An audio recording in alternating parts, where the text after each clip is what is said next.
Nobody respects Baker Mayfield. I think this is going to be a bad football team. To Baker Mayfield. Can you imagine? I'm going from Tom Brady to Baker Mayfield. And that might be the biggest mistake the NFL is making right now. I briefly go back to overrated as hell, if I may here. You believe Baker Mayfield is overrated? Absolutely. Think about it. Every year, there's a quarterback the league decides to doubt. Too small, too loud, too reckless, not franchise material. For Baker Mayfield, that label has followed him his entire life. High school, college, the NFL. No matter how much he wins, no matter how well he plays, the respect never seems to stick. And yet, here we are. 5 weeks into the 2025 season, Baker Mayfield isn't just playing good football, he's playing MVP-level football. Deep shots, tight window throws, game-breaking confidence. The same traits people once mocked are now tearing defenses apart. And the craziest part? This didn't come out of nowhere. This is the result of a career built on disrespect. A 2-time walk-on, a Heisman winner nobody believed in, a #1 pick written off as a bust, a quarterback left for dead twice. But Baker didn't disappear. He adapted, he fought back, and now, with the league watching, he's reminding everyone what happens when you give a gunslinger a reason to prove you wrong. This isn't just a comeback story. This is a warning. Because the NFL may still not respect Baker Mayfield, but they're about to feel him.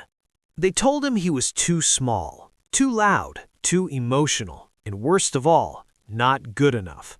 From the very beginning, Baker Mayfield was never supposed to be here, not in the NFL, not in MVP conversations, not leading one of the most dangerous offenses in football.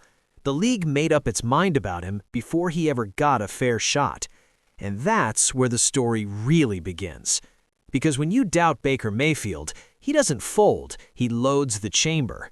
Every single stop of his career tells the same story. Win? Still doubted. Improve? Still questioned. Succeed? Still disrespected. And now, in 2025, something feels different. Because this time, the numbers don't just suggest greatness, they scream it. Deep balls that drop out of the sky, throws defenders swear were impossible, confidence that doesn't ask for permission. Yet somehow, people still hesitate, still waiting for the collapse, still calling it luck, still saying, yeah, but. And this is the moment where most quarterbacks crack, where the noise gets loud, where pressure wins. But Baker? This is where he smiles. Because pressure has never scared him, it's always fueled him. And if you think this is just another hot streak, another feel-good comeback, another temporary run, then you haven't been paying attention. Because what you're watching right now isn't a phase, it's not revenge, it's not even redemption. It's a quarterback who's been underestimated for so long that he no longer needs respect to dominate. And once you understand how Baker Mayfield was built this way, you'll realize why stopping him might already be too late. Before the headlines, before the first overall pick, before the NFL ever learned his name, Baker Mayfield was invisible. No 5-star hype, no parade of scholarship offers, no next great quarterback label.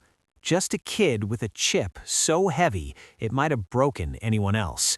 At Lake Travis High School, Baker won a state championship.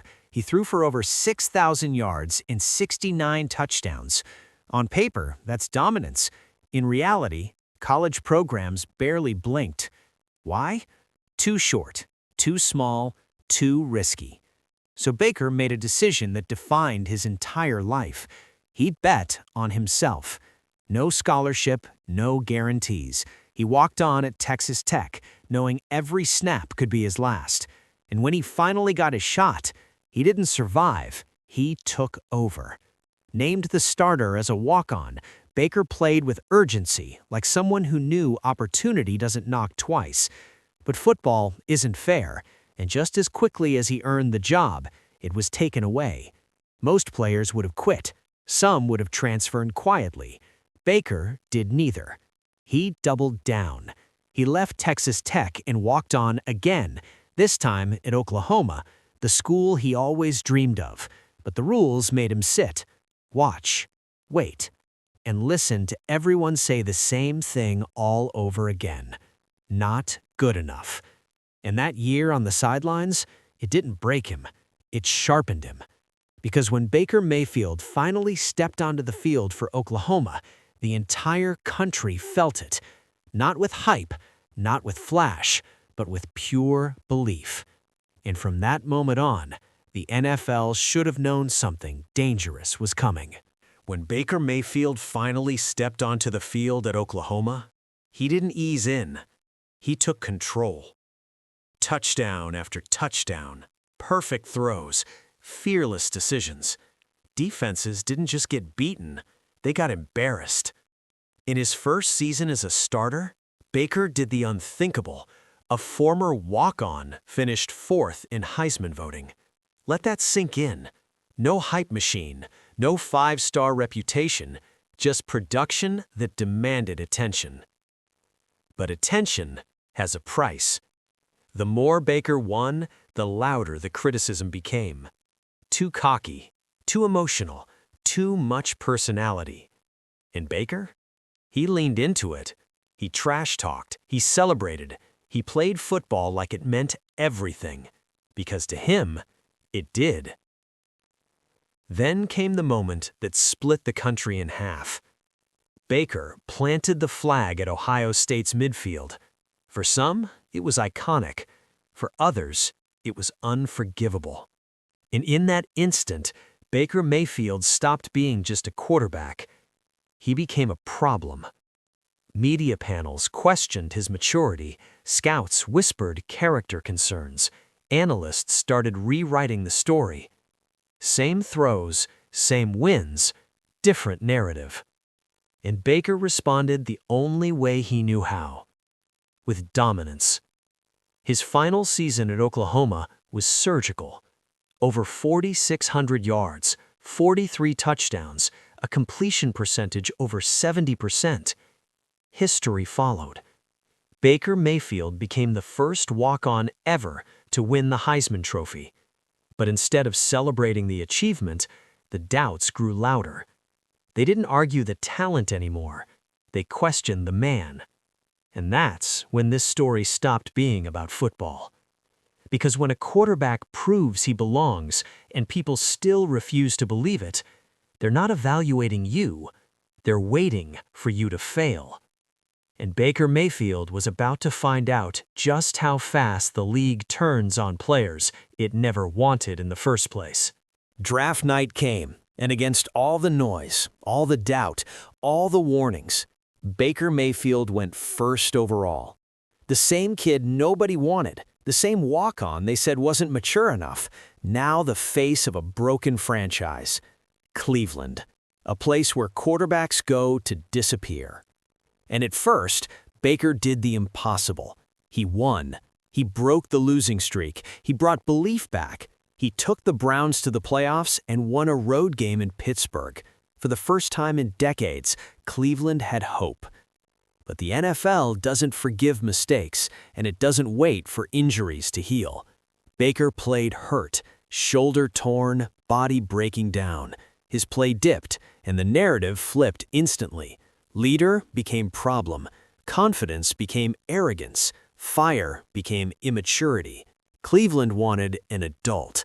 So they moved on. And just like that, Baker Mayfield was disposable. Carolina broke him. LA barely believed in him. Until one night, with 48 hours to prepare, Baker stepped onto the field and reminded everyone who he was. A comeback, swagger restored, career revived. And then came Tampa. No Tom Brady, no excuses, just Baker, leading, firing, winning. Pro Bowl, playoffs, and now in 2025, MVP conversations. Deep throws, elite numbers, a quarterback who never needed permission to belong. The league doubted him, they laughed, they moved on, and Baker Mayfield survived all of it. Not because he was perfect, but because he was unbreakable. So maybe the question was never, Is Baker Mayfield good enough? Maybe the real question is, why did it take the NFL this long to admit it?